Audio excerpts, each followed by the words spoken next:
Ser podcast.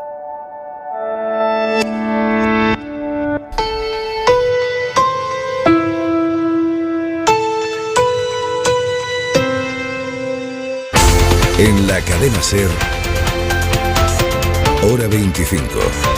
Aimar Bretos.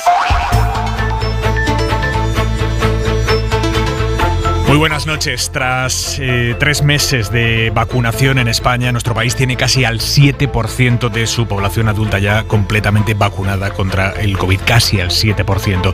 Y un dato que es muy importante, el 40% de los españoles de más de 80 años ha recibido ya las 2 dosis de la vacuna, así que está inmunizado o en camino de estarlo, el 40%. Y además eso solo si miramos a los que tienen ya las 2 dosis, porque sin ir tan allá, el 70% de los españoles de más de 80 años ya ha recibido por lo menos una dosis. Por primera vez desde que empezó la vacunación en España se han publicado esta tarde los porcentajes reales de vacunas puestas por tramos de edades.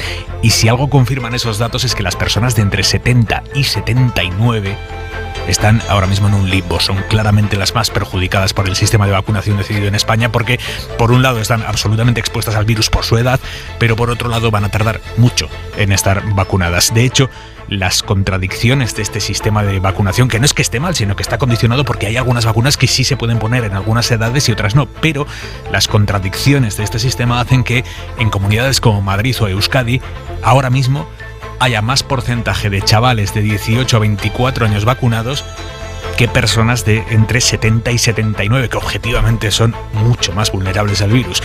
Y sobre todo lo que revelan los datos que hemos conocido esta tarde es la escandalosa diferencia de velocidad de vacunación entre territorios, sobre todo entre las personas más frágiles ante el virus. Andalucía, que va muy rápido, ha puesto ya una primera dosis al 90% de los mayores de 80 años. Al 90%. Cataluña prácticamente a la mitad. Solo al 53% de los mayores de 80 les ha puesto una primera vacuna allí en Cataluña. Y Euskadi está atrás del todo en el porcentaje de personas ancianas vacunadas con 2 dosis. Solo un 24% del total.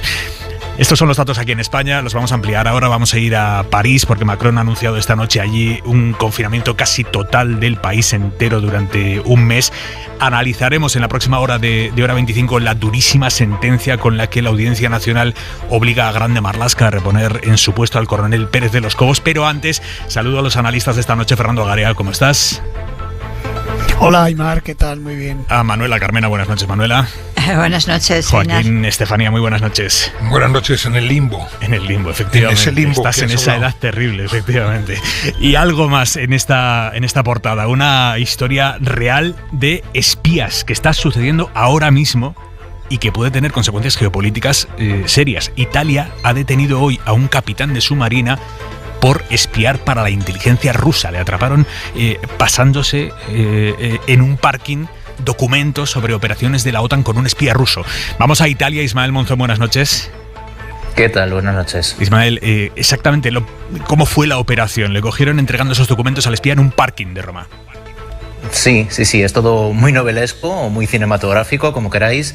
Los 2 militares habían quedado en un parking de Roma, allí se produjo el intercambio de documentos y los carabinieri los pillaron infraganti. Los papeles tenían un precio, 5.000 euros, que es lo que le había dado el militar ruso al italiano, y además no era la primera vez. Ambos habían acordado esta suma relativamente pequeña precisamente para no levantar sospechas. Lo que hacía el oficial italiano era fotografiar los monitores de la Marina Militar, los metía en un pendrive y se los pasaba a los rusos. El marine italiano está detenido, el pendrive confiscado y tanto al militar ruso como a su superior los han expulsado del país. Decías que no es la primera vez que pasaba información a los rusos. A este italiano que trabaja para la inteligencia del Kremlin se le venía investigando desde hace meses.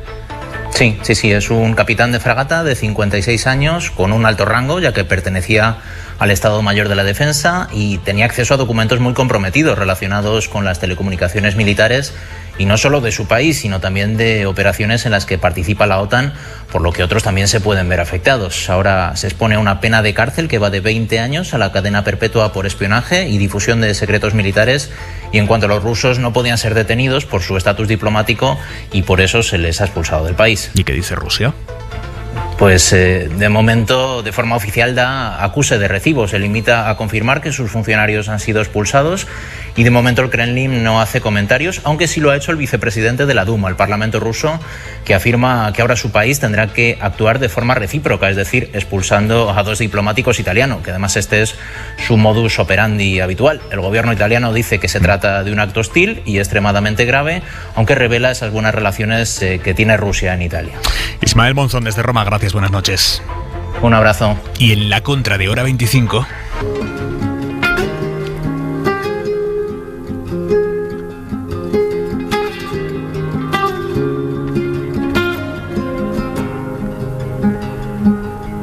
los que dicen que van a esperar a vacunarse, ¿a qué quieren esperar? A ver si nos morimos. Esta frase, este titular entrecomillado, lo publicó Manuel Javois en El País el 3 de enero. Javois, buenas noches. ¿Qué tal, Aimar? Buenas noches. Y la historia que hay detrás te ha tocado mucho. Sí,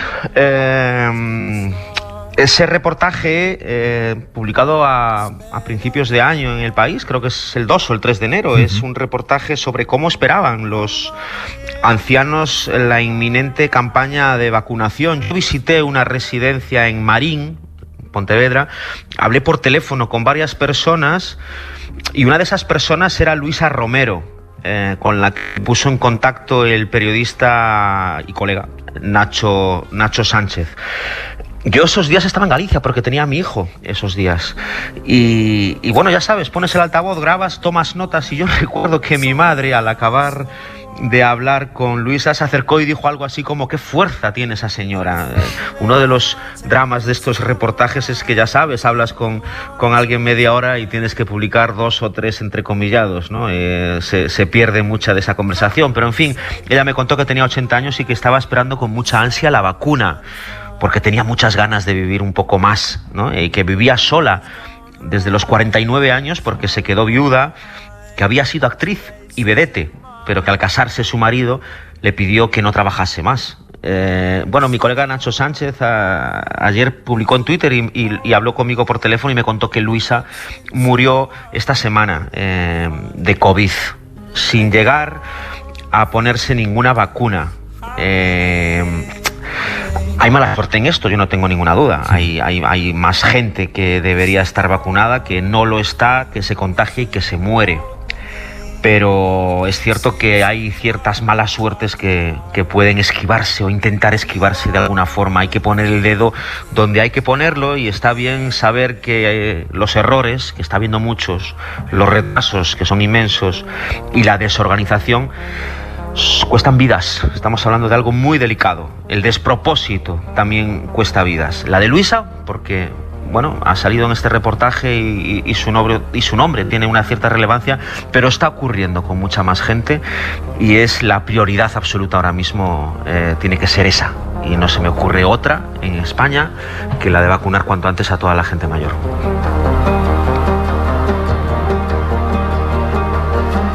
Un beso para la familia de Luisa y otro beso grande para ti, Javois. Adiós. Chao, un beso, chao.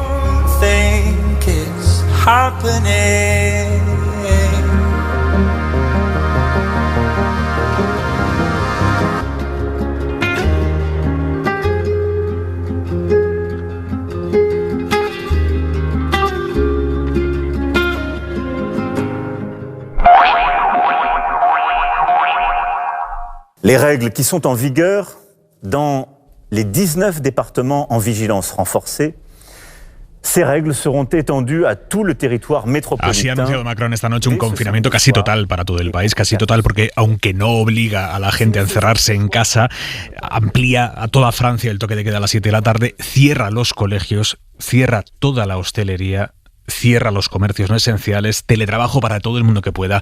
Victoria García, buenas noches.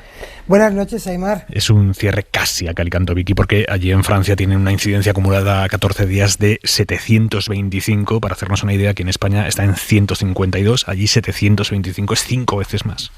Bueno, como dices, es un confinamiento para todo el país a partir del sábado por la noche, pero más liviano si se compara con el que ya tenían 19 provincias, entre ellas la propia París. Ahora los comercios no esenciales cerrarán, aunque quedan abiertas librerías o floristerías. Lo que no se puede es salir de las comunidades de residencia salvo causa justificada. Los 10 kilómetros del domicilio, que ya estaban vigentes hasta ahora, y el toque de queda también se mantiene a las 7 de la tarde. Emmanuel Macron reconoce que se han cometido errores.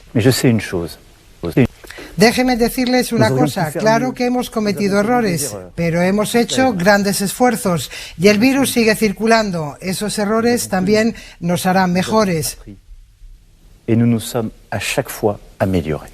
Todas estas medidas para evitar la saturación de las UCIs de los hospitales franceses que no consiguen atajar la expansión del virus. Vicky, en cualquier caso, en los próximos días puede haber todavía un ligero éxodo de franceses porque sí que dejan a la gente irse a segundas residencias en otras regiones hasta el sábado. Bueno, Aymar, eso ha sido una sorpresa porque se habían filtrado algunas medidas, pero que el gobierno permitiera irse a la segunda residencia para pasar esas 4 semanas de confinamiento es una novedad. Como lo es también el cierre de las 4 semanas de los colegios, pero para que los chavales no se vean afectados y los padres tampoco, ha anunciado cambios en el calendario escolar. Aussi, nous allons fermer durant 3 semaines. También cerramos durante 4 semanas los colegios y los institutos, pero debemos preservar la educación. Por eso se ha modificado el calendario escolar, para no dejar a los niños solos y que no pierdan aprendizaje. Así que los padres que no puedan teletrabajar tendrán la posibilidad de acogerse al desempleo temporal para atender a sus hijos durante este periodo. Victoria García, gracias, buenas noches. Buenas noches, Aymar. Esto es lo más reciente y aunque no estamos ni de lejos como Francia, España ha entrado esta tarde ya en nivel de riesgo alto de contagio, con una incidencia de 152 casos por 100.000 habitantes a 2 semanas. Es más, notificadas hoy por coronavirus en España, y frente a esto, datos para una ligera esperanza, los que avanzábamos en la portada, la vacunación que avanza poco a poco, pero avanza. Hoy, por primera vez, Sanidad ha publicado los datos de porcentajes de vacunación por franjas de edad y se demuestran cosas que intuíamos, pero que ahora ya quedan confirmadas sobre el papel. Sonia Ballesteros. Buenas noches, Aymar. En este proceso de vacunación podemos hablar claramente de una franja de edad que está siendo perjudicada, casi se podría decir olvidada. Es la de aquellos que están entre los 70 y los 80 años. Ni un 4% de esta población ha recibido la primera dosis. Cualquier otro grupo de edad, con excepción de los adolescentes, está siendo más vacunado que ellos. Los de 20, los de 30, los de 40, todos, y eso que tienen edad suficiente a partir de los 70 como para que el coronavirus les ponga en peligro, pero no hay vacunas prioritarias para ellos. Lo que sí ha avanzado al ritmo previsto es la vacunación de los mayores de 80, el 71% ha recibido ya al menos la primera dosis, pero hay que destacar importantes diferencias territoriales, porque mientras en Andalucía 9 de cada 10 mayores de 80 está vacunado, en Cataluña solo lo están 5 de cada 10. Sin embargo, Cataluña es la que más ha avanzado en la vacunación de los 60 años, Galicia la que menos, pero es en esta comunidad, en Galicia, donde más personas de 50 a 59 años se han vacunado. Es la España de las autonomías y es lo que tiene tener la sanidad transferida. Habrá quien le encuentre en Madrid y se pregunte ¿cómo puede ser que aquí tengamos solo al 24% de los mayores de 80 con las 2 dosis puestas y en Andalucía tengan ya un 58%? Son muy llamativas las diferencias territoriales, Garea. Bueno, porque se han aplicado estrategias distintas. A mí, de todas formas, hay un dato que me he fijado y que me parece significativo, que es el porcentaje de vacunas recibidas y puestas. Y más o menos está en todas las comunidades autónomas en torno al 80%, con alguna variación. Es decir, da la impresión de que en la mayoría de las comunidades, independientemente de las franjas de edad, es un problema más de suministro que de distribución, es decir, de cómo les llegan las vacunas, además del problema que ha habido con AstraZeneca y la limitación para determinados tramos de edad. Pero me da la sensación de que es un tema de suministro, que si es verdad lo que promete el gobierno de que en las próximas semanas o en el próximo mes van a llegar de forma mucho más masiva, mucho más importante, eso podría solucionarse. Pero insisto, yo creo que es más un tema de suministro que de distribución, y en términos generales las comunidades autónomas creo que no está funcionando mal. Manuela, ¿cómo lo ves tú? Bueno, no sé, yo estoy como muy sorprendida por las noticias que hemos tenido en el día de hoy, ¿no? De que se suspendían 4 días nada menos para hacer las vacunaciones precisamente de los mayores, ¿no? Y tampoco veo muy claro esa segregación que ha habido entre mutualistas y mayores del régimen general de la Seguridad Social, ¿no? Te estás refiriendo concretamente a la Comunidad de Madrid. Para quien nos está escuchando desde fuera, lo que se suspende es en la Comunidad de Madrid la vacunación de las personas que van desde los 80 años en adelante, y también los grandes dependientes se suspende hasta el lunes. Luego entramos en ello. Bueno, a mí eso me preocupa muchísimo porque verdaderamente, no sé, quizá estoy además muy impresionada porque tengo una persona muy cercana que de 84 años que debería estar ya vacunada y no está vacunada y se ha contagiado, ¿no? Y está ingresada, ¿no? Quiero decir que estamos jugando, estamos siendo muy irresponsables en ese sentido, ¿no? A mí me parece que, bueno, no sé, yo creo que decía Fernando que no creías que fuera una cuestión de suministro, ¿no? No de distribución, sino de suministro, ¿no? Como tenemos tantas dudas, yo digo que ¿por qué no hacer una página web en la que haya un calendario diario de todo lo que se suministra, todo lo que se distribuye y todo lo que se emplea, ¿no? Nos quedaríamos todos más tranquilos porque hay una grandísima confusión, ¿no? Hay un calendario semanal de lo que se distribuye. No, pero te digo, me refiero en una página web. Yo creo que esto debe estar en una página web en que se pueda ver, cada uno puede abrir su ordenador, no sé, lo mismo que hemos pensado que era imprescindible, por ejemplo, ver los índices de toxicidad del aire, ¿no? Pues una cuestión tan trascendente como el tema de cuántas vacunas llegan, a qué colectivos se distribuyen, por qué, en qué, bueno, no costaría nada, ¿no? Una página web clara, porque yo no estoy tan segura si el tema es de suministro, es de distribución o es de planeamiento equivocado, ¿no? Y desde luego pues no tiene mucho sentido ese limbo en el que yo también como Joaquín estoy, ¿no? ¿Qué sentido tiene que no se ponga ninguna vacuna el grupo de edad de 70 a 79, ¿no? Que evidentemente tiene mucho más riesgo. Joaquín. Bueno, primero, yo creo que en Madrid en lo que dejan de vacunar en los centros de salud a los mayores de 80 años, pero en el Zendal y en el Wanda.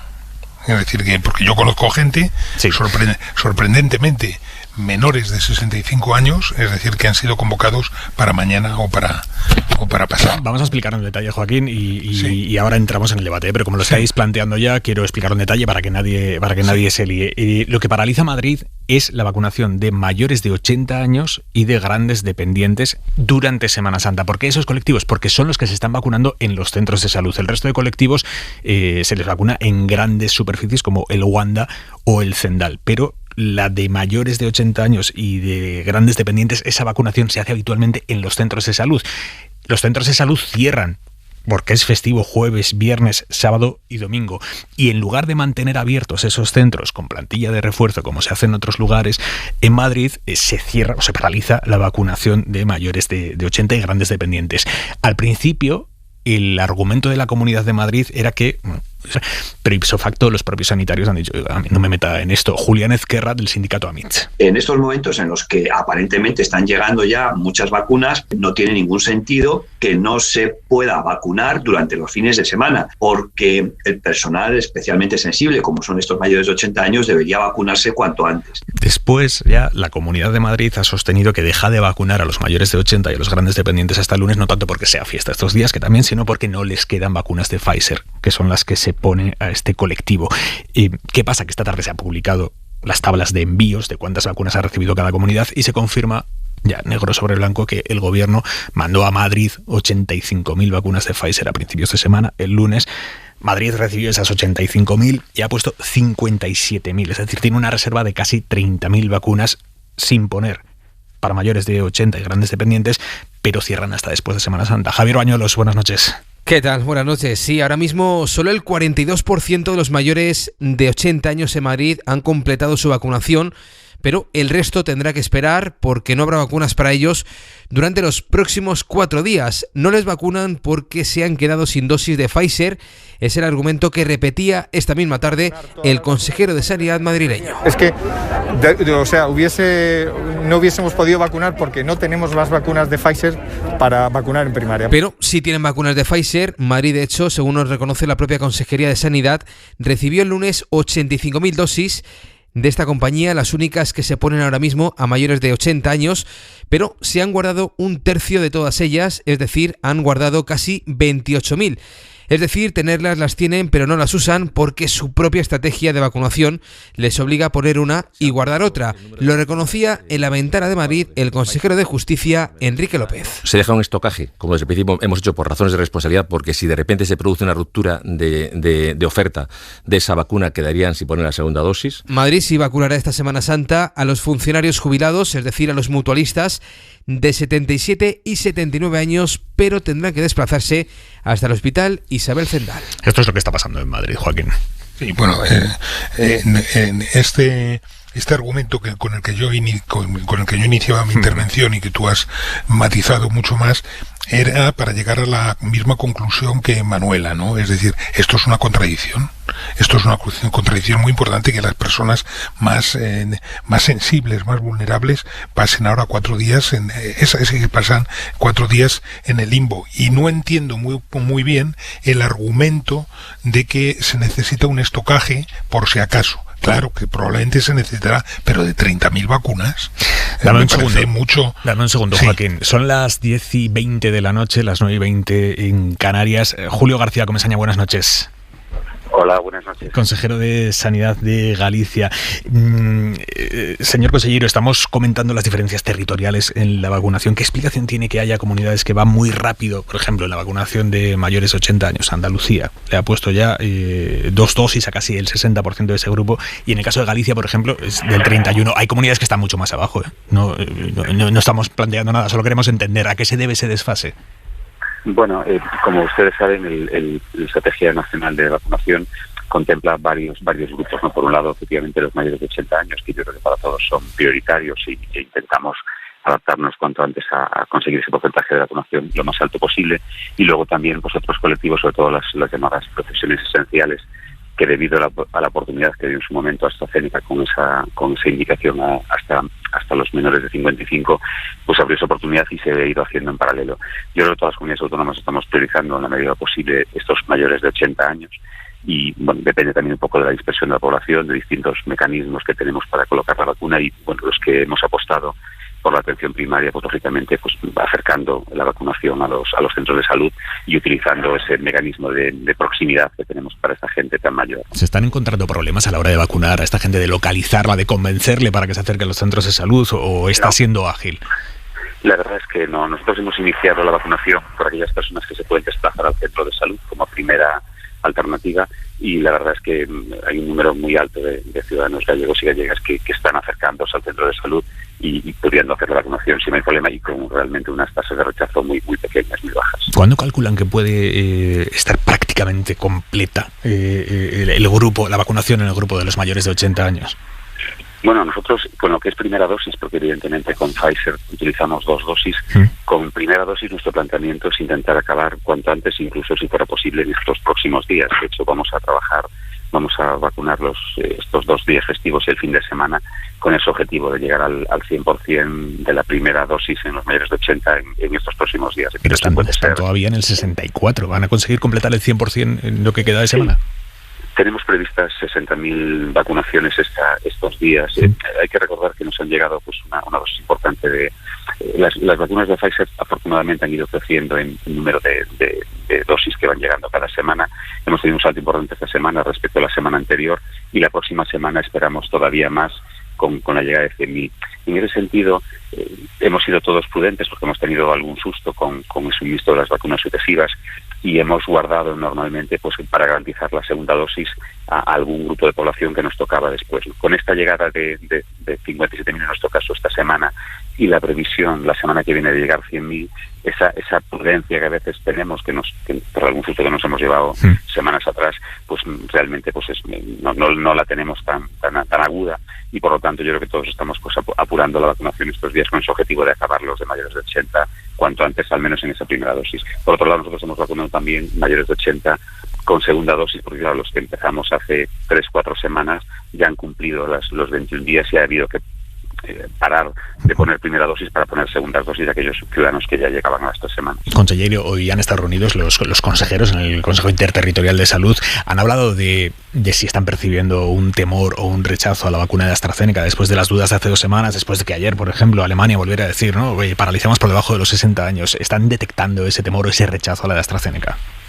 Pues esto hoy de forma específica no surgió en el Consejo Interterritorial, otras veces he salido. Desde luego la experiencia en Galicia es que no estábamos teniendo esta situación. Cuando reiniciamos el miércoles pasado, la vacunación después de esos casi 10 días parado, que realmente tuvimos el 90% de las personas que convocamos acudieron a la vacuna. O sea que la verdad no detectamos ese rechazo a la vacuna. Consejero, ¿qué les decimos a las personas como Joaquín Estefanía, como Manuela Carmena, que dicen tenemos entre 70 y 79 años y nos estamos quedando aquí en un sándwich y la gente por encima se está vacunando, la gente por debajo se está vacunando y nosotros vamos a ser los últimos de toda esta historia cuando somos vulnerables? Bueno, yo creo que no van a ser los últimos, claramente. Creo que todas las comunidades autónomas y nosotros en particular, nuestro objetivo es acabar cuanto antes esa primera dosis con los de 80 para pasar a continuación a los de menos de, en este caso, de 79, ¿no? Yo decía antes que la alteración en el orden natural, que es que todos estamos de acuerdo en que lo lógico sería empezar de mayor edad hacia menos, ¿no? Se ha visto alterada hace semanas ya con esa oportunidad que decía yo de la vacuna de AstraZeneca, que abrió esa posibilidad de menores de 55, porque efectivamente lo que no tenía sentido era no usarla, y eso generó pues todos los colectivos esenciales, por supuesto después de los sanitarios que fueron en primer lugar, y ha generado como 2 vías, ¿no? 2 vías que van en paralelo, pero yo creo que todos tenemos claro que el objetivo número 1 son los mayores de 80 en primer lugar, y a continuación los del grupo 70-79, que creo que lo que estamos absolutamente todos en Galicia empezarán en breve a vacunarse también en ese grupo. Terminamos, consejero. Están encontrando muchos turistas, mucho forastero en esta Semana Santa en la que está prohibido viajar a Galicia. Bueno, algunos nos encontramos y hemos tenido algún caso así bastante conocido. El de Leopoldo López, el opositor venezolano, al que han multado. Por ejemplo, ¿no? Pero tengo que reconocer que realmente en líneas generales ha bajado muchísimo, por desgracia, ¿no? Porque la situación es triste, ha bajado mucho la afluencia de personas de fuera de la comunidad autónoma que aprovechaban estos días para venir a su segunda residencia o visitar a su familia, también muchos de ellos, ¿no? Que Galicia pues tiene mucha gente en otras comunidades viviendo normalmente, y realmente es una lástima, pero bueno, sí que tenemos que reconocer que aunque hay excepciones, en general el comportamiento creemos está siendo razonable, o al menos lo que nosotros vemos en las vías públicas o en los lugares públicos. Luego ya en las viviendas particulares nos cuesta más, pero la percepción es que ha bajado muchísimo. Sí. Julio García Comesaña, consejero de Sanidad de Galicia, le agradezco mucho que haya estado con nosotros en la SER esta noche. Buenas noches. Muchas gracias a ustedes, buenas noches. Joaquín, perdona que te haya cortado, pero tenía prisa el consejero. No sé si te ha tranquilizado el mensaje que ha dicho de no vais a ser los últimos, no vais a ser los últimos. Hombre, lo que me ha corroborado es las ideas previas que tenía, ¿no? Es decir, que cuando funciona la atención primaria, cuando funcionan los mecanismos de proximidad, funcionan los centros de salud y se trabaja en días de fiesta y por las noches. No recuerdo quién fue al principio de esta fase de la pandemia quien dijo vacunaremos sábados, domingos y por las noches, que es lo que no se está haciendo. Alguien de Madrid lo dijo. Esto lo dijo Antonio Zapatero, el hombre para la gestión. Exactamente, no recordaba, ¿no? Eso. Y luego, pues, corroborar que una de las desigualdades más invisibles que hay en nuestras sociedades es la desigualdad territorial, ¿no? Y esto se manifiesta en el corto plazo en todos estos datos que has estado dando sobre número de vacunados mayores de 80 años, etcétera, etcétera, ¿no? Es francamente probablemente es muy difícil de entender, y mucho más lo sería para esa mujer de la que ha hablado Manuela Carmena, es decir, de 83 años y contagiada, que viviendo en un sitio o viviendo en otro, de ello dependa quizás su vida o desde luego una enfermedad grave, ¿no? Yo, Aymar, también quería añadir algo, ¿no? Porque me sorprende mucho el que se hable de la vacuna de Moderna. No sé, también se ha utilizado para los mayores de 80, ¿no? Sí. Entonces, nadie habla de la vacuna de Moderna. ¿Cuántas unidades de la vacuna de Moderna llegaron? Yo no sé muy bien por qué se ha separado la vacunación entre mutualistas o no mutualistas, es decir, entre fundamentalmente el colectivo de funcionarios y las personas que estaban en la seguridad social, no por ser funcionarios, sino por tener una relación laboral ordinaria, ¿no? Pues mira, he hecho esta misma pregunta esta tarde, Manuela, porque tenía exactamente la misma duda que tú, y me dicen que es por una cuestión de lógica, que en el Wanda se vacuna con Pfizer, todo el Wanda es Pfizer a todo el mundo, y en el Zendal es Moderna a todos los que van allí, que por una cuestión de logística han puesto la seguridad social en el Wanda y los mutualistas, que son básicamente funcionarios jubilados, en el Zendal. Eso en el caso de Madrid. Ya te digo, mi experiencia personal me hace poner un poco en duda esas referencias, ¿no? Yeah. Es decir, porque pero bueno, en última instancia, yo en este momento de verdad lo único que me parece importante era que todos los partidos políticos y digamos todos los sectores sociales pidiéramos a la presidenta de la Comunidad de Madrid que rectificara y que utilizara los días de mañana, del viernes, del sábado y el domingo para vacunar. Es decir que, por supuesto, aparte de esas 30.000 unidades que parece ser que quedan de Pfizer, no sabemos las que quedan de Moderna, ¿no? Entonces lo que yo quiero decir es que no me cabe en la cabeza que haya 4 días en que no se vacune, porque es poner en riesgo a muchísimas personas. Entonces, sin ningún tipo de bronca, sin que si tú, el otro, el de más allá, todos, por favor, igual que la señora Merkel rectificó, por favor que la presidenta de la Comunidad de Madrid, que la Comunidad de Madrid rectifique y que se empiece a vacunar. Hablabas de bronca y hay un peligro que estamos viendo estos días en el hacer política de confrontación con el tema del reparto de vacunas.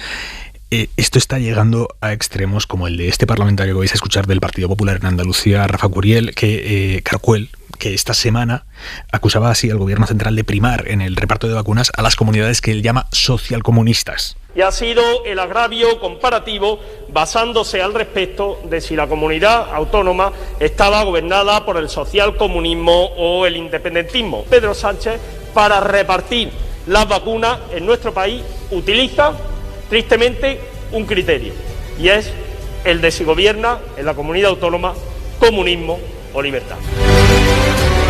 Esa música es la que le ha puesto el Pepe al vídeo, porque les debió de parecer que era una intervención memorable que había que recuperar, y le han puesto esa musiquita política con las vacunas, Garea.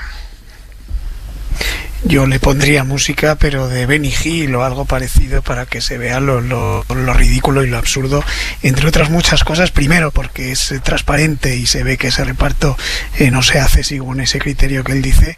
Y segundo, porque la Comunidad Autónoma de Andalucía, tal y como habéis dado antes los datos, es precisamente de las que más adelantada va, y por tanto no es cierto eso.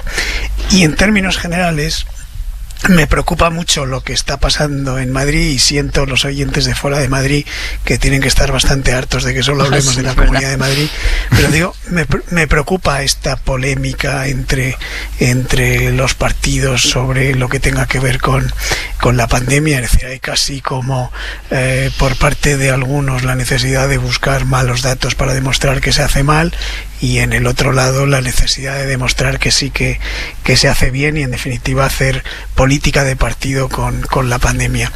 Y respecto a la vacunación, claro, es muy difícil hablar de esto sin tener todos los datos ni toda la información. Pero en términos generales, yo insisto en lo que decía antes, yo creo que es más un tema de suministro que de distribución, porque esas vacunas que se reservan sin poner tiene todo el sentido, y de hecho es lo que están haciendo prácticamente todas las comunidades autónomas. En el caso de que se rompa el suministro, se pueden quedar muchos de los que han recibido la primera vacuna sin recibir la segunda en los 21 días que nos explicaba antes el consejero de Galicia, y por tanto, de forma prudente, las comunidades lo que hacen es reservar esas vacunas sin ponerlas por si acaso se producen esos problemas de suministros, como por cierto los hubo al principio de la vacunación, y por tanto tiene bastante sentido. Si tienen que ser 30.000, 50.000, 40.000 o 10.000, sinceramente no tengo datos suficientes para hacerlo, pero tampoco tengo por qué dudar de la buena voluntad de quien lo está haciendo. No, yo únicamente, si me permites, además, de verdad, quiero insistir, sin bronca ninguna. Si es que lo que no tiene sentido es que no se vacunen los días de fiesta. Yo creo que eso es así. Si no hay vacunas, es evidente para poner, que se está diciendo. no se vacunen en los centros, en todos los centros de salud, no se vacuna ninguno, están todos cerrados. Entonces, ¿me podéis decir qué sentido tiene que se esté vacunando a personas de menor edad en el Wanda o en el Zendal? No sé si en los dos hospitales se está vacunando estos días. Sí, si en allí, los dos. Vale, si allí hay vacunas de Moderna, ¿por qué no se ponen las vacunas de Moderna a las personas de 80 años que no están incluidas en esos grupos de mutualistas y que tienen más riesgo que otros más jóvenes? No sé, es que no lo entiendo. Es decir, sobre todo no entiendo el que no se vacune, el que se diga que porque parece ser, no sé si ha sido solamente en Madrid, a lo mejor también es en otros sitios, es simplemente el hacer como una petición muy coral, sin enfadarse, sin decir que uno lo hace mal, que el otro lo hace mejor, simplemente decir, señores dirigentes, señores responsables de las políticas sanitarias, todos los días ustedes lo dijeron, por favor háganlo, y claro que sí, si no hay vacunas de unas, pues habrá vacunas de otras, ¿no? Ahí queda esa petición de Manuela Carmen a los dirigentes políticos. Son las 11 menos 25, las 10 menos 25 en Canarias.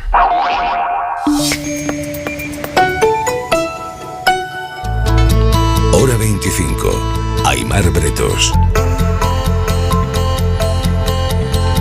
Muestra de que en Podemos consideran a la ya vicepresidenta del gobierno, Yolanda Díaz, como uno de sus grandes activos, uno de los grandes activos que les puede hacer llegar a nuevos públicos, a nuevas bolsas de votantes.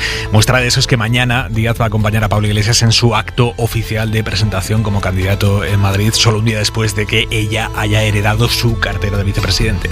Es un orgullo, se lo confieso, transitar junto a Carmen, a Nadia y a Teresa hacia ese horizonte pleno que el feminismo nos ha otorgado.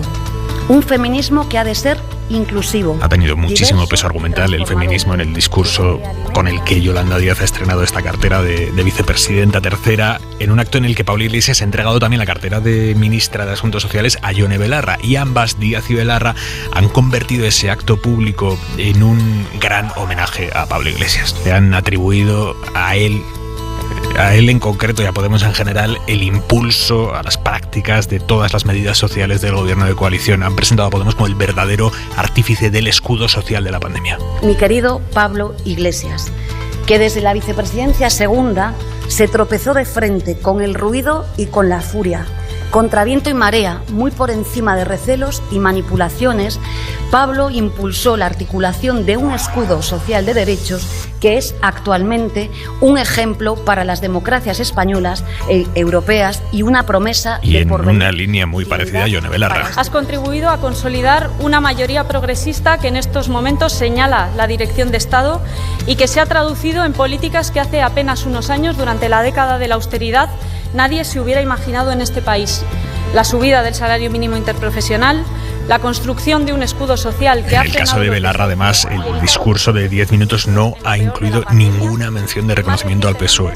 Su socio del gobierno, del que forma parte desde hoy, sí ha incluido un aviso claro al PSOE. Este ministerio va a defender el derecho a la vivienda, pinchando de una vez por todas la burbuja y regulando los alquileres tal y como señala el acuerdo de gobierno. Y ante esto responde la vicepresidenta primera, Carmen Calvo. Cumplir los acuerdos de gobierno no significa que uno de los dos partidos imponga al otro estrictamente sus criterios. Estamos cumpliendo cada día, y cumplir es sentarse una vez y otra hasta que el acuerdo se alcance. Nadie está incumpliendo nada, porque incumplirlo sería negarnos a hablar y a seguir avanzando, y eso no está ocurriendo en el gobierno de España. Nuevas voces en la coalición, pero Area, las diferencias y las tensiones son las heredadas. Sí, a ver, yo creo que lo que ha pasado hoy es un cambio de etapa en la política española muy importante. Yo creo que la salida del gobierno y quizás la paulativa retirada de la política de alguien como Pablo Iglesias, que digamos que ha marcado los últimos 7 años en España, creo que es muy importante. Es muy importante el nuevo liderazgo de Yolanda Díaz, que hay que ver cómo se desenvuelve en esa especie de bicefalia momentánea, pero que tarde o temprano se tendrá que sacudir. Y luego, respecto a lo que me hablas de internamente, ya no va a ser la forma de trabajar y de tensionar de Pablo Iglesias, es una manera distinta de actuar, pero ojo, porque el equipo negociador de dentro del gobierno de Unidas Podemos no solo no se debilita, sino que se refuerza. Es decir, a Belarra, Nacho Álvarez o Juanma del Olmo se une Enrique Santiago, por cierto, secretario general del PC y primer secretario general del PC que llega a España a un cargo público de gobierno. Yo creo que refuerza enormemente esa capacidad de negociación y que va a ser dura en el gobierno. Hay que ver de qué manera la lleva Yolanda Díaz, porque Yolanda Díaz ha tenido también muchas discrepancias en estos meses, en este año y pico, con la vicepresidenta del gobierno, Nadia Calviño. Lo ha llevado de otra manera a Pablo Iglesias, pero también ha habido esa tensión. Por tanto, yo creo que esas discrepancias van a seguir, pero es posible que sigan de una forma, digamos, más interna y menos visibles. Joaquín. Sí, bueno, a mí me parece muy interesante todo lo que está ocurriendo. En primer lugar, es muy significativo que las 4 vicepresidentas sean mujeres, pero no solamente que sean mujeres eficientes. Es decir, porque en los 4 casos son personas, es decir, de acreditado talante, ¿no? Es decir, y eso me parece muy significativo. En segundo lugar, a mí me gustaría poner más el foco en estos momentos en Yolanda Díaz que en Pablo Iglesias. Sobre todo porque sobre Pablo Iglesias vamos a tener mucho tiempo para seguir hablando de él y de cuál es su futuro y qué va a ocurrir y tal, ¿no? Por esto que decía ahora Fernando, ¿no? Porque con Yolanda Díaz ha entrado en el gobierno, ha entrado en el primer nivel de vicepresidencia del gobierno y con un carácter, digamos, mucho más hegemónico que antes, la sensibilidad comunista, que no había estado en todo este periodo de transición presente. Es decir, si uno repasa, por ejemplo, y por consiguiente la sensibilidad de Comisiones Obreras, que en el principio era una correa de transmisión del Partido Comunista. Porque si uno repasa lo que ocurrió, sobre todo en los tiempos de Felipe González, pero también con José Luis Rodríguez Zapatero, se da cuenta de que cuando entraba un ministro de Trabajo o un ministro de otra cosa de sensibilidad socialista, entraban gente muy cercana a la UGT, no a comisiones ni al Partido Comunista. El caso de Joaquín Almunia, el caso de Manuel Chávez, el caso de José Luis Corcuera, etcétera, etcétera. Entonces vamos a ver cómo se reajusta realmente dentro del gobierno de coalición esta sensibilidad que es distinta de la que tenían Pablo Iglesias y Ione en Belarra, etcétera, etcétera, porque pertenecen a otro mundo que no es exactamente el que viene de esa cultura, ¿no? Bueno, me parece demasiado atribuírselo íntegramente a Pablo Iglesias o a Unidos Podemos. Eso me parece, digamos que es un abuso retórico, probablemente relacionado con el hecho de que un cierto cabreo que había con la gente de Unidos Podemos de que a Pablo Iglesias no le habían dejado despedirse en la Moncloa, sino que había tenido que hacer luego un vídeo, etcétera, etcétera, ¿no? Y finalmente, es decir, que ha salido en una parte en la intervención de Belarra y otra parte está implícita en el quehacer de Yolanda Díaz. Hay 2 temas en estos momentos que son la madre de todas las batallas, que son el tema del alquiler, el tema de la ley del suelo y el tema de la reforma laboral. Sobre todo en este segundo caso, porque interviene directamente un actor que no estaba previsto que interviniese en primera instancia, que es Bruselas, ¿no? Que pide una reforma laboral exhaustiva. Bruselas, digamos, claro, que Bruselas se alinea básicamente con las ideas de la patronal, con las ideas de Nadia Calviño, ¿no? Mientras que en el otro bando, por decirlo de alguna manera, para que nos entendamos, está la gente de Unidas Podemos y los 2 sindicatos, las 2 grandes centrales. Mira cómo se ha referido, es una anécdota, pero bueno, el tono no es una anécdota. Mira cómo se ha referido hoy a los presidentes, a los secretarios generales de los sindicatos, pero también a los presidentes de las patronales en España, Yolanda Díaz. Gracias, querido Pepe, gracias, querido Unai, gracias, querido Antonio, gracias, Pedro, gracias, Gerardo. Gracias por vuestra generosidad, por el esfuerzo, por vuestra voluntad compartida de encontrar siempre soluciones y llegar siempre a acuerdos. Pepe es Pepe Álvarez, secretario general de UGT, UNAI es Unai Sordo de Comisiones Obreras, Antonio es Antonio Garamendi, presidente de la COE, Gerardo Cueva de CEPIME, pero claro, entre tantas gracias y demás, prácticamente a esa hora Expansión estaba publicando una entrevista de Antonio Garamendi que dice: si el gobierno deroga la reforma laboral lo hará sin el acuerdo de los empresarios, no vamos a hablar de salarios, hay que tratar de mantener y crear empleo, no se puede tocar la reforma laboral ni subir salarios en este momento. No, y fíjate que en la entrevista que hacíais previamente a nuestra intervención esta noche con el presidente de la Confederación Nacional de Constructores, ha tocado los dos temas. Ha tocado el tema del alquiler, negándose por supuesto, y ha tocado el tema de la reforma laboral, que siendo un poco más ambiguo, también ha manifestado los puntos rojos que él ve, ¿no? El tema del alquiler tiene difícil solución en el sentido de que, o solución pactada por lo menos, porque las dos partes tienen clara que la propuesta ajena es errónea. Y si se cumple la amenaza de Podemos, puede ser el primer gran asunto en el que diverjan en el Parlamento. Pero es que hay un aspecto previo en este caso, lamentablemente o afortunadamente, que es el acuerdo firmado entre los dos secretarios generales al inicio de la legislatura, como promesas fuertes, porque si uno ahora mismo tuviéramos que decir cualquiera de nosotros cuatro, es decir, qué otros puntos tiene ese acuerdo, nos tendríamos que poner a pensar, mientras que inmediatamente diríamos la intervención en el mercado de alquileres y el cambio de la derogación de la reforma laboral, que es exactamente lo que dice. Por eso creo yo que ahí va a haber más palabras de las que creemos. Venga, Manuela, ¿cómo lo ves tú?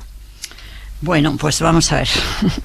Yo en primer lugar os digo que a mí me cansa y me parece que las personas que tienen responsabilidades políticas deberían ser como un poquito más austeras en tanto jabón, en tantas gracias y en tantas palabras, digamos, que parece que son fundamentalmente pues de formar un ciclo, de formar un club, y en el que todos, no me sobra un poco todo esto, sobre todo me sobra cuando creo que hay tantas cosas que hacer, ¿no?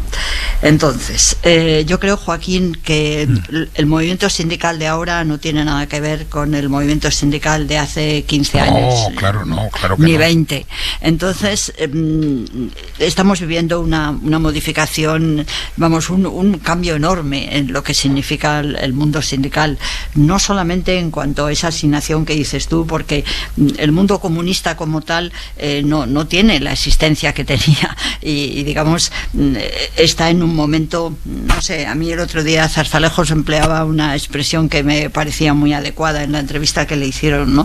Es decir, se ha quedado en una estructura que no tiene un concepto de programa, de acción, no sé, en fin, yo creo que eso no creo que se pueda hablar hoy día de un sentimiento comunista ni de un movimiento comunista, porque sinceramente creo que no responde, o por lo menos no tiene que ver con lo que se vivió, pues no hace 30 años, sino te estoy diciendo 15 o 20, ¿no? Y sería muy interesante hacer un análisis de lo que hoy es el mundo sindical, ¿no? Pero simplemente quería poner un poco así esos subrayados, ¿no? Y luego hay otra cosa que a mí cada día me preocupa más, ¿no? Estamos, pues venga a hablar de que las tensiones que va a haber en el gobierno sobre los temas calientes, el tema de los alquileres, el tema de la reforma laboral, y yo creo que yo lo que me quedo sorprendida es que a nadie le preocupe, por ejemplo, un hecho que está ahí, ¿no? Es decir, que ha habido un decreto, el último decreto de diciembre pasado, ¿no? En el que se acordó de nuevo volver a suspender todos los lanzamientos, ¿no?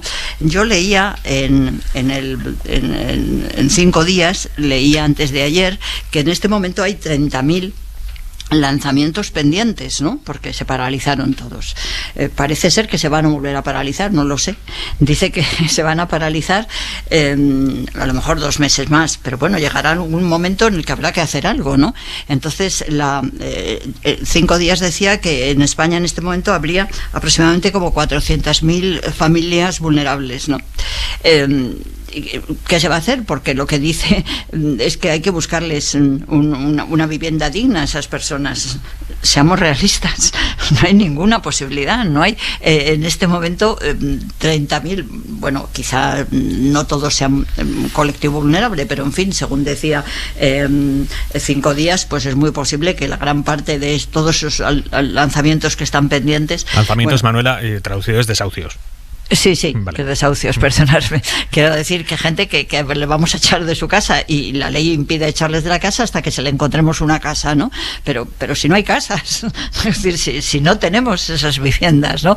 Entonces habrá que buscar otras soluciones. Yo el otro día hablaba de la necesidad de hacer una especie de fondos de garantía, porque mientras tanto tampoco les puedes decir a todos los arrendadores, los caseros, para entendernos, sean grandes o sean chicos, oiga, ustedes pierden la esperanza de cobrar sus rentas, ¿no? Porque eso es un desequilibrio absoluto que no se puede aceptar en una estructura de la sociedad que vivimos, ¿no? Entonces pongo este ejemplo de que creo que es que si la política se aleja tanto de la eficacia de lo concreto, si no se da cuenta que hacer leyes no es solucionar problemas, ¿no? Mira, me vais a perdonar, pero es que tengo en la boca una referencia que hice ayer a una maravillosa memoria que hace Concepción Arenal en el año 1870, en el que dice, muy bien, la ley de educación obligatoria, la ley Moyano, pero si llevan los maestros 17 trimestres sin cobrar. Entonces lo que yo quiero decir es que o nos convencemos de que es imprescindible que la política, en lugar de tanto discurso, de verdad, ¿por qué tanto discurso? Si no hay que hablar tanto, lo que hay que hacer es hacer, ¿no? ¿Por qué no bajamos un poco y bajamos a las cosas concretas en las que todos estaríamos muy dispuestos a colaborar? Los grandes caseros, los medianos caseros, los inquilinos, y volviendo al tema de la reforma laboral, pues también unos y otros, pero hay que hablar en cuestiones concretas. Ya está. Fernando, Joaquín. Bueno, yo solamente te diría, Manuela, pero de la parte menos importante, que yo creo que sí existe una sensibilidad distinta entre la gente que viene del Partido Comunista y de Comisiones Obreras que de otros sitios, aunque ni mucho menos tenga que ver con lo que pasaba en este país hace 15 o 20 años, ¿no? Pero si uno habla con una persona importante de Unidos, con varias personas importantes de Unidos Podemos, pues no denota exactamente lo mismo o las mismas prioridades que uno puede ver probablemente en Enrique Santiago, con el que yo no he hablado en mi vida, y sí con Yolanda Díaz, ¿no? Porque tiene que ver esto con algo que hablamos hace 2 o 3 tertulias. Esto tiene que ver también con ese debate que hay en la izquierda, si lo más importante son las políticas de identidad o son las políticas de clase. En ese sentido yo creo que unos y otros tienen distinta forma de ver las cosas. Claro, además la vicepresidenta y ministra de Trabajo ha sido de Comisiones Obreras, tenía a su padre presente hoy allí, que fue dirigente de Comisiones Obreras en Galicia. Bueno, y yo creo que todo eso impregna de alguna manera, hace de ella que tenga una personalidad distinta de la que tenía Pablo Iglesias, por ejemplo. Sobre personalidades, dime, Garea, dime, que te iba a preguntar una cosa, pero dime. No, iba a decir que tienen además algo muy importante, que es una cultura organizativa muy diferente a la de Unidas Podemos, y una estructura que yo creo que es absolutamente distinta. Y me parece muy importante lo que dice Joaquín respecto a esa cultura sindical. Los buenos sindicalistas son los que siempre buscan llegar a acuerdos, a diferencia en muchas ocasiones de los políticos, y yo creo que ella lo que ha demostrado en este año y pico es que precisamente esa cultura la ejerce. Yo creo que no hay ministro en el gobierno ni ministra que haya concedido tantas fotos favorables al presidente del gobierno como Yolanda Díaz. Es más, creo que si hay que quedarse con alguno de los activos de este gobierno es precisamente la cantidad de acuerdos sociales que ha firmado en este año. Ahora viene lo difícil. Sí. Ahora viene lo difícil, que es la reforma laboral, y ojo a las pensiones también. Hay una frase que ha dejado esta mañana en Hoy por Hoy Pablo Iglesias, precisamente hablando de Yolanda Díaz, de su perfil. Ha dicho esto, escuchad. Yo creo además que Yolanda puede ser la próxima presidenta de este país y que puede llevar al proyecto, a Unidas Podemos, más lejos de lo que lo lleve yo. ¿Qué quiere decir Pablo Iglesias cuando dice que Yolanda Díaz puede llevar a Unidas Podemos más lejos de lo que ha llevado él. ¿Es una forma solo de loarla o es cierto, Garea, que en Podemos existe ese análisis de que Díaz puede llevar el partido a otras cotas o a otros públicos a los que Iglesias no ha alcanzado? Bueno, yo creo que la segunda frase es consecuencia de la primera, donde ha dicho que puede ser presidenta del gobierno. Yo en este momento me resulta difícil pensar eso, pero sí es verdad que cogiendo estrictamente en las encuestas, por ejemplo el CIS, las valoraciones que tiene Yolanda Díaz, incluso entre votantes del PSOE, es buenísima, está por encima de algunos ministros del Partido Socialista, por ejemplo, Ábalos, que es el número 2 del Partido Socialista, sin embargo tiene peor valoración que Yolanda Díaz entre los votantes del Partido Socialista. ¿Eso se puede traducir en algo en unas elecciones? No lo sé, pero desde luego parte de eso. Digo no lo sé porque tiene el inconveniente del nivel de conocimiento que es menor a otros ministros o del propio Pablo Iglesias, pero ella parte en unas condiciones, digamos, de grado de valoración magníficas. Que luego sea capaz de que el nuevo Unidas Podemos, o como se quiera llamar, tenga esa capacidad de sorpaso, yo ahí ya encuentro mucho más dudas. Escuchábamos a Iglesias en Hoy por Hoy. Quiero que escuchéis también la reflexión que ha dejado sobre el episodio de ayer en Coslada, en el que un grupo de fascistas se plantó en un acto de Podemos a boicotearlo brazo en alto. El mérito es de la gente. Lo que hicieron ayer pues demostró mucho valor, porque estos tipos son matones que dan palizas, que luego Vox o la señora Ayuso nos mandan a sus cachorros para intentar amedrentar a la gente. Bueno, pues creo que los vecinos y que los madrileños sabrán decirles que la democracia costó mucho conseguirla para que ahora vengan unos canallas a intentar arrebatárnosla. Cachorros de Vox y de Ayuso los ha llamado. Y esos fascistas que ayer gritaban fuera la casta de nuestros barrios, esos fascistas han grabado un vídeo con una mujer muy joven, a la que posiblemente recordaréis, aquella joven que tuvo mucha repercusión hace unos meses cuando gritó proclamas nazis, antisemitas, en un acto en un cementerio. Esa mujer, orgullosa de ser fascista, Isabel Medina, se ha grabado este vídeo con uno de los que ayer fue a reventar ese acto de Podemos brazo en alto. Las acciones como las que habéis hecho hoy, yo quiero felicitaros porque son maravillosas, es un despertar, es un rayo de sol para las personas que se piensan que el fascismo no defiende la lucha de los obreros. ¿Cómo no va a defender la lucha de los obreros?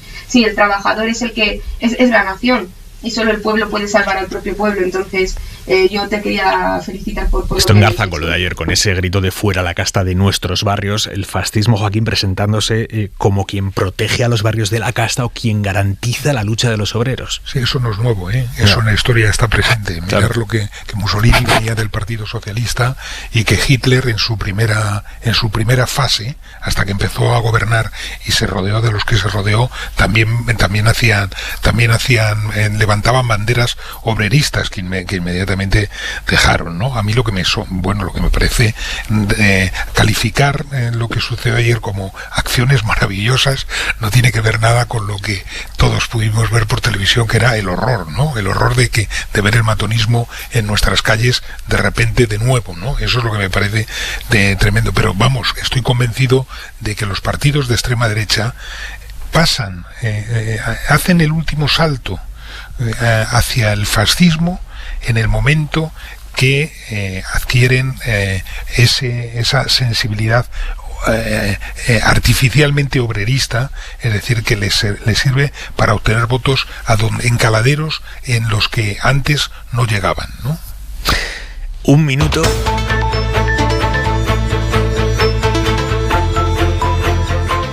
Información y análisis, la de este miércoles. También análisis sobre el fortísimo revés que ha recibido hoy el gobierno en forma de sentencia judicial. Un revés, en concreto para el ministro del Interior, Fernando Grande Marlaska. La Audiencia Nacional le obliga a readmitir como altísimo cargo de la Guardia Civil al coronel Pérez de los Cobos, al que Grande Marlaska destituyó hace casi ya un año, en mayo del año pasado. Fue una destitución muy polémica, posiblemente la recuerden, provocó una cascada de dimisiones, otros ceses en el cuerpo. Fue polémica porque Grande Marlaska empezó diciendo que destituía a Pérez de los Cobos por un cambio de equipos. Es un cambio, una modificación dentro de los equipos, no tiene ninguna otra cuestión. Pero el propio ministro terminó reconociendo a los días que en el fondo del asunto estaba la filtración a la prensa de un informe que había elaborado la Guardia Civil en el que se vinculaba la manifestación feminista del 8 de marzo con la expansión del virus en España. Se filtró ese informe nada más ser entregado en el juzgado, en un medio de comunicación. Usted sabe que una filtración es un delito de descubrimiento de secretos. Ese informe se demostró que era una chapuza llena de bulos, llena de manipulaciones, pero no dejaba de ser un informe que hizo la Guardia Civil para la jueza que investigaba al entonces delegado del gobierno por haber autorizado la manifestación del 8M. Y aquella jueza, Carmen Rodríguez Medel, había dado orden a la Guardia Civil, que actuaba como policía judicial, de que todos esos trabajos los hiciera en secreto, sin informar hacia arriba. Fue el propio Ministerio del Interior el que dejó por escrito, en el documento en el que le comunicaban a Pérez de los Cobos que lo destituían, dejaron por escrito el reproche de no haber informado del desarrollo de investigaciones. Y es precisamente eso lo que le recrimina la Audiencia Nacional al Ministerio del Interior hoy, el hecho de que destituyeran a Pérez de los Cobos por no informar a sus superiores, cuando por ley Pérez de los Cobos no podía informar a sus superiores. Es muy dura la sentencia, una sentencia que el gobierno ha anunciado ya que va a recurrir a través de la Abogacía del Estado. Ana Terradillos, buenas noches. Sí, ¿qué tal, Aimar? Buenas noches. Dura la sentencia y varapalo para Interior, porque lo que dice el juez es que el motivo del cese era ilegal, en tanto que el cese estuvo motivado por cumplir con la ley y el expreso mandato judicial. Es más, el fallo dice que de haberlo hecho, de haber informado de los detalles de esta investigación del 8 de marzo, el coronel podría haber incurrido en un ilícito penal. Es decir, el juez da la razón al coronel Pérez de los Cobos, que argumentó que la motivación de ese cese fue inveraz, que no fue cierta.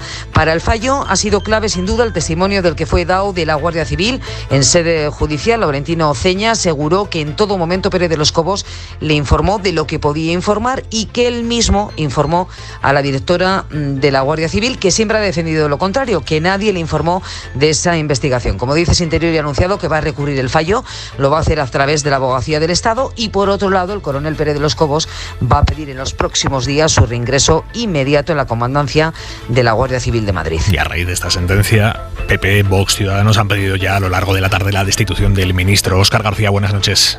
Hola, Aimar, buenas noches. Y la oposición en bloque exige que Sánchez cese a Marlaska o que el ministro dimita.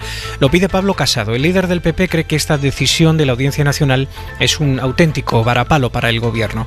Los populares consideran que Marlaska ha perdido toda la autoridad para dar órdenes a la Guardia Civil y que por eso debe marcharse. Mucho más duro es Vox, cuyo presidente Santiago Abascal exige la dimisión ya no solo de Marlaska, sino de todo el gobierno ilegítimo, escribe en un tuit Abascal. Desde Ciudadanos, Inés Arrimadas no está de acuerdo con que el gobierno recurra y exige a Marlaska que acate ya la decisión al tiempo que deje su cargo. La oposición venía pidiendo a Marlaska que se fuese desde hace meses, desde que se conoció el cese de Pérez de los Cobos, y hoy lo ha recordado Edmundo Val. El ministro Fernando Grande Marlaska tiene que dimitir. Y quiero que recuperen mi intervención en el Congreso de los Diputados, cuando le interpelé y le dije: señor Fernando Grande Marlaska, como Diego Pérez de los Cobos recurra, lo gana.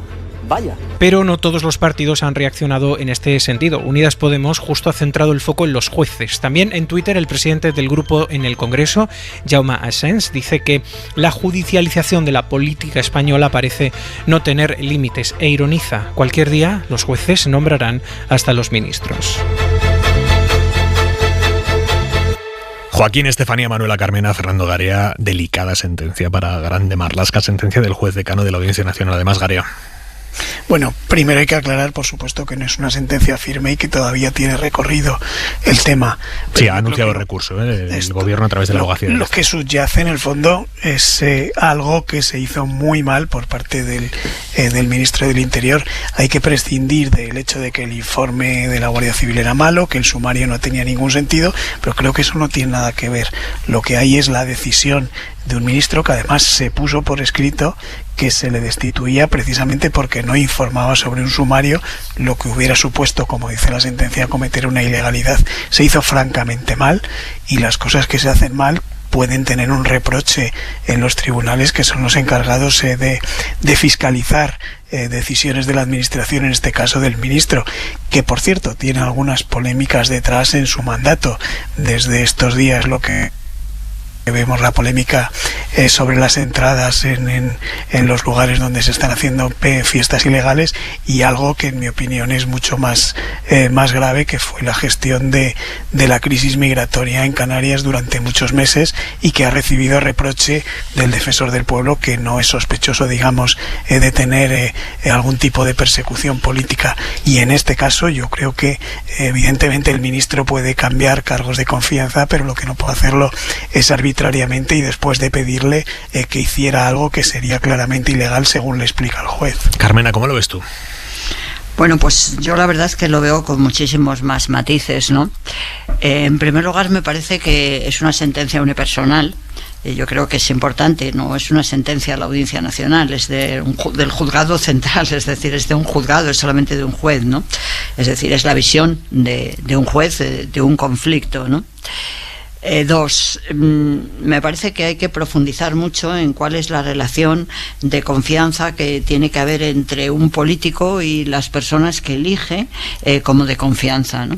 Entonces, yo creo que se quiebra mucho el contenido de la sentencia, en lo que yo he podido leer, cuando se plantea que no es posible, es decir, que pueda cesar a un cargo de su confianza exclusivamente por una decisión puramente discrecional, valga la redundancia, máxime cuando se dice que si hubiera hecho lo que parece ser que el ministro deseaba que hiciera el coronel, este estaría cometiendo un delito, ¿no? Te voy a leer la frase literal. Dice: no podemos concluir más que el motivo de la decisión discrecional de cese era ilegal, en tanto que el cese estuvo motivado por cumplir con la ley. Es un claro ejercicio desviado de potestad discrecional. El actuar discrecional no puede ser un medio para atentar contra la legalidad o menoscabar la legalidad a la que todos en definitiva estamos sujetos. Es por ello que el ejercicio de las potestades discrecionales está sujeto al control jurisdiccional en los términos expuestos. No lo sé, yo creo que no hay un análisis fino sobre cuál deben ser o cuáles son los ámbitos de la relación de confianza, y después no hay en absoluto, porque fíjate que vosotros mismos, me parece que lo decía Fernando, ¿no? No hay una coincidencia en los hechos, es decir, la directora general dice que no se lo dijo, quien fue testigo digamos a favor del recurrente y quien en cierta medida determinó los hechos probados que recoge la sentencia, dice que sí se le dijo. Es decir, no sé, me parece que en muchas ocasiones la jurisdicción, los jueces, en los temas políticos actúan como si se tratara de un caso práctico y sin analizar todo lo que significa la gestión política y lo que hay que diferenciar entre la gestión política, los actos que pueden resultar ilegales en el ejercicio de la política. No sé, sinceramente a mí me parece que es una sentencia que no tiene el alcance que yo creo que debe tener la sanción del acto político, ¿no? Porque, no sé, eso además como precedente pues puede resultar como muy curioso, ¿no? Porque yo creo que en muchas ocasiones se puede plantear una discusión entre un político y una persona de su confianza cuando se está hablando de hacer algo, y puede ocurrir que el técnico diga al político: bueno, pues yo creo que esto no se debe hacer así, porque si se hace así pues puede ser ilegal. Bueno, yo creo que todo eso abre un marco muy importante de debate en el que se tienen que establecer unas relaciones que tienen que ser forzosamente de confianza, ¿no? Entonces yo no creo que se le pueda obligar desde un tribunal a que un político tenga a alguien que no es de su confianza, ¿no? No sé, no me ha gustado, la verdad, la sentencia. Me parece que, como en tantas otras, se confunde mucho lo que es el control de la legalidad de lo que es la actividad política. Joaquín.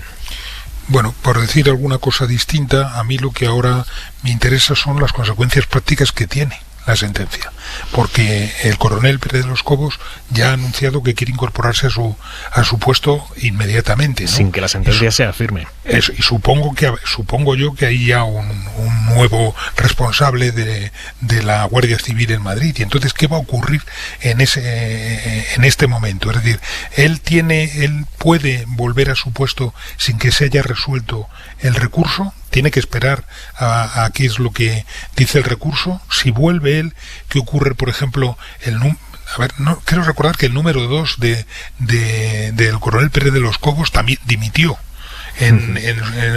Dimitió el número 2 del cuerpo. El número 2 del cuerpo. Eso es, dimitió. Sí. Y creo recordar también que el número 3 o el número 4 también de la Comandancia de Madrid también se fue a su casa. En este caso, porque lo quitó Marlaska, no porque dimitiese él. Entonces, ¿qué ocurre? Hay que reconstruir esa organización con la presencia de Pérez de los Cobos en Madrid a partir de ahora, o hay que esperar al recurso y a los sucesivos recursos que probablemente se extenderán durante bastante tiempo. No lo sé. Yo creo que cabe la posibilidad por parte del coronel de pedir una ejecución provisional. Esto te va a pedir ejecución provisional hasta que la sala decida. Ahora, claro, la sala. ¿Y en ese momento qué ocurre, Manuela? ¿En ese momento qué ocurre? Yo creo que en ese momento tendrá que cesar al actual, si efectivamente se decidiera que había que reponerle en su puesto, tal y como dice la sentencia, tendría que cesar al actual, a quien está ocupando su cargo, y para poderle reponer en el mismo, ¿no? Yo creo que eso es así, ¿no? Lo que pasa es que a mí me parece que es poco prudente que se acuerde la ejecución provisional de la sentencia, tratándose de una sentencia unipersonal y que tiene un camino amplio de recursos, ¿no? Es decir, que yo creo que ahí habrá prudencia por parte del magistrado y no acordará la ejecución provisional. Lo veremos en los próximos días. Hora 25. Aimar Bretos. El Partido Popular ha presentado hoy oficialmente la candidatura de Isabel Díaz Ayuso para las elecciones autonómicas de mayo. El 4 de mayo, España y Madrid se juegan todo.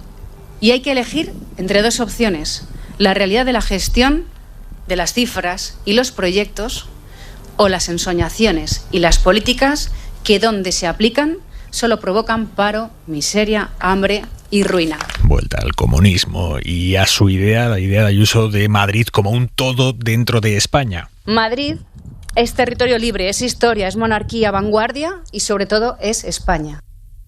A ver, Manuela Carmena, tú que de Madrid algo sabes, ¿qué quiere decir Ayuso cuando dice Madrid es territorio libre, es monarquía? Bueno, pues simplemente está haciendo un discurso vacío desde mi punto de vista, pero que está a la altura de los que se vienen haciendo normalmente, ¿no? Y mucho más en los momentos electorales, ¿no? A mí cada vez de verdad me preocupa más que la transmisión de la actividad política se deje, es decir, se focalice exclusivamente en el discurso, ¿no? Bueno, es algo absolutamente vacío, no tiene ni pies ni cabeza desde mi punto de vista, pero bueno, oye, ella ha optado ese discurso, pues adelante, está en su derecho, ¿no? Yo lo que te digo es que como un ciudadano más, a mí lo que me desespera es el que no seamos capaces de ponernos todos a analizar todos, unos y otros, y decir algo que yo me acuerdo en la primera campaña electoral, en la del 15, cuando se planteó cómo se iba a hacer el debate electoral, entonces estaba Esperanza Aguirre, y Esperanza Aguirre condicionó el que no se hiciera un debate conjunto, sino como ella quería, de uno en uno y tal. Y yo sugerí el que nos pusiéramos de acuerdo todos sobre los datos, y luego sobre los datos cada uno les diéramos la interpretación que quisiéramos, ¿no? Eso es hablar sobre gestión. Lo otro son palabrería, sin más. Y hasta que no aceptemos de verdad que hay que hablar, decir, bueno, vamos a ver, ¿qué ha pasado durante este tiempo? Pues habrá habido cosas buenas, habrá habido cosas malas, las que sean, pero las ponemos encima de la mesa. Leyes, pues no se ha hecho ninguna, o se ha hecho la del suelo. Viviendas, ¿cuándo se han construido? Pues ninguna, o se han construido 3 o 4. Escuelas, no sé, creo que eso es lo que hay que hacer, eso es lo único razonable, pero estamos lejísimos. El discurso político sigue siendo eso, solamente comunicación y digamos puro comunicación y ya está, sin más. Es decir, ¿quiere decir algo? Pues no sé, como cuando escuchas a veces los anuncios en la radio y dices, ¿qué han querido decir, no? Tarea, Joaquín. Sí, bueno, yo coincido con... plantea... Un segundo, venga, Fernando, empieza tú. Perdón. No, digo que nos plantea unas disyuntivas simples, y el concepto de simple en el sentido de simplona, esta cosa de libertad o comunismo, libertad o socialismo, pueden ser muy muy eficaces desde el punto de vista de la comunicación, pero desde luego nos espera una campaña tremenda, además planteado en unos términos muy peligrosos también incluso para la convivencia. Esta cosa de si votas a Ayuso puedes salir a cenar a una terraza, si votas a los demás te van a encerrar en tu casa y no te van a dejar salir. Estamos en ese nivel, como bien decía Manuela Carmena, y no ha hecho más que empezar esto, pero desde luego puede ser una de las campañas más simples, más polarizadas y con menos debate interesante para los ciudadanos de las que hemos vivido, y llevamos unas cuantas vividas. Y además, cuando ya se mezcla la pandemia, el número de muertos y la manipulación de las cifras para intentar demostrar que en España las cosas, iba a decir que Madrid va bien, pero me recordaba otra frase que probablemente tenga el mismo autor de algunas de las frases que oímos estos días, que era aquello de España va bien, pues ahora estamos en el Madrid va bien, precisamente en un momento en el que no va. Joaquín. Sí, yo coincido en que el trozo de discurso que nos has puesto no tiene ni pies ni cabeza. Quizá alguien me pueda calificar de machista, pero cada vez más cuando oigo gesticular a Isabel Díaz Ayuso veo unas barbas, ¿no? Veo hablar unas barbas, ¿no? Incluso ha habido alguna persona que me ha dicho... Las de Miguel Ángel Rodríguez. Exacto, que lleva un pinganillo en donde reproduce las cosas que le va contando Miguel Ángel Rodríguez. Bueno, eso es una anécdota. A mí lo que más me parece, lo más significativo de lo que ha sucedido hoy y de esa intervención es que ha sido avalada por Pablo Casado, ¿no? Es decir, que Pablo Casado quiere apoderarse de la pujanza que al menos teóricamente tiene Isabel Díaz Ayuso en estos momentos en las elecciones como trampolín para llegar a la Moncloa. Y eso él lo ha dicho claramente, ha dicho que gane Ayuso es fundamental para que yo llegue a la Moncloa. Que eso es mucho más preocupante, porque lo de Isabel Díaz Ayuso, pues la llevaremos la cruz de Nazareno los madrileños, pero si Pablo Casado va a insistir en el mismo tipo de trampismo en sus discursos y en su forma de hablar, esto ya afecta al conjunto del país y es más preocupante, ¿no? Hoy en lo que ha insistido el PP es en esa tesis de vamos sobradísimos para estas autonómicas. Martínez Almeida, el alcalde de Madrid, que cierra la lista, ha hecho este chiste. Y sobre todo a todos los compañeros de la candidatura que tengo el honor de cerrar, pero que nadie se engañe. Tengo el honor de cerrar, pero no descarto salir. Chistes al margen. El PP está proyectando esta imagen de Ayuso, va tan como un tiro en las encuestas que el papel de Vox puede ser residual. Difunden en el PP esa idea de que les puede ir tan bien que Vox se quede por debajo del 5%, que es la barrera que hace falta superar para tener representación parlamentaria. Lo que pasa es que ahora mismo, por mucho que el PP esté en estas, por mucho que al PP le interese difundir esa tesis para que los indecisos les voten a ellos y no a Rocío Monasterio, ahora mismo no hay ni una sola encuesta que diga que Vox puede quedar por debajo del 5%. Ana Corbato, buenas noches. Hola Aimar, buenas noches. Ninguna de las que se han publicado en medios de comunicación en las últimas 3 semanas, que es el tiempo que ha pasado desde que Ayuso convocó las elecciones, deja a la formación de ultraderecha fuera de la Asamblea de Madrid. El 13 de marzo, Metroscopia les da entre 13 y 14 escaños. GAT3, ese mismo día, les da el 10,5% de los votos, entre 14 y 16 escaños, y 4 días más tarde, en otro sondeo, lo rebaja al 7,9%, a entre 10 y 12 diputados. El 28 de marzo, Electomanía les da el 10,4% de los votos. El 29 de marzo, NC Report, un 9,2%. Y ayer, 30 de marzo, Red Lines les da 14 diputados y Celeste-Tel 13. En líneas generales, todos los sondeos coinciden en que Ayuso aumenta mucho su apoyo y va a ser la primera fuerza, pero también insisten en que va a necesitar a Vox, que se frena un poco con respecto a los últimos días, para formar una mayoría absoluta. El partido que, según prácticamente todos los sondeos, puede quedarse por debajo del 5%, es decir, fuera de la Asamblea, es Ciudadanos. Por lo tanto, que Ayuso está en un muy buen momento en intención de voto, eso es obvio, pero ese discurso de hay que ver qué pobres los de Vox, vamos a intentar no apretarles mucho desde el PP para que no se hundan por debajo del 5%, pues eso tampoco es así, Garea, ¿no? Parece claro que el PP está intentando jugar el efecto de carro ganador para convencer al votante duro de derechas de que les vote a ellos y que haga un voto útil con ellos. Sí, pero ojo, porque una parte de la estrategia del PSOE y de la izquierda va también en esa línea. Es decir, Ayuso puede ir tan fuerte que esas encuestas baje Vox, quede por debajo del 5% y sin llegar a la mayoría absoluta, que la tendría muy difícil Ayuso, habría posibilidades de que la izquierda gobernara. O sea que ojo que esa tesis no solo es del PP, sino también del PSOE y de la izquierda, que creen que es una de las pocas posibilidades que puede haber de ganar esas elecciones. Manuela. Mira, yo no tengo ni idea, de verdad, es decir, no sé trabajar con esos ajedrezes, esos análisis que hacéis vosotros, no tengo ni idea, además nunca he sido buena para hacer previsiones de ese tipo, ¿no? Pero sí creo que puedo hacer una previsión, ¿no? Y es que después de la campaña electoral yo creo que habrá todavía más ciudadanos decepcionados de la esencia misma del proceso electoral, ¿no? Porque no puede ser que decidamos nuestro destino a base pues de estos discursos absolutamente infantiles, pueriles, que no dicen nada, y nos jugamos tanto y necesitamos tanto que exista esa estructura que significa una sanidad, que significa una enseñanza. Es tan importante, es tan importante que yo que sé, que habría que procurar de verdad que si uno no es serio, pues que el otro lo sea. Si uno no habla de cosas concretas, pues que el otro lo haga, ¿no? Pero que no nos dejemos todos llevar por esa especie de marea de lo superfluo. Señores, nos vamos. Relatar el principio no puede ser tan complicado.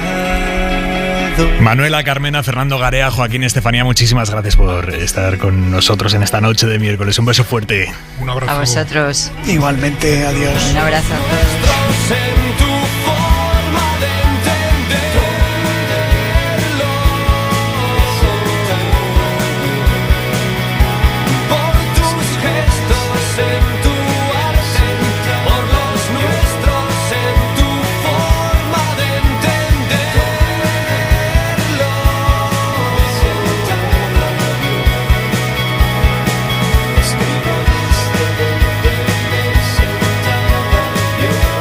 Suscríbete a Hora 25. Todos los episodios y contenidos adicionales en la app de Cadena SER y en nuestros canales de Apple Podcast, Spotify, iVoox, Google Podcast y YouTube. Escúchanos en directo en la SER de lunes a viernes a las 8 de la tarde.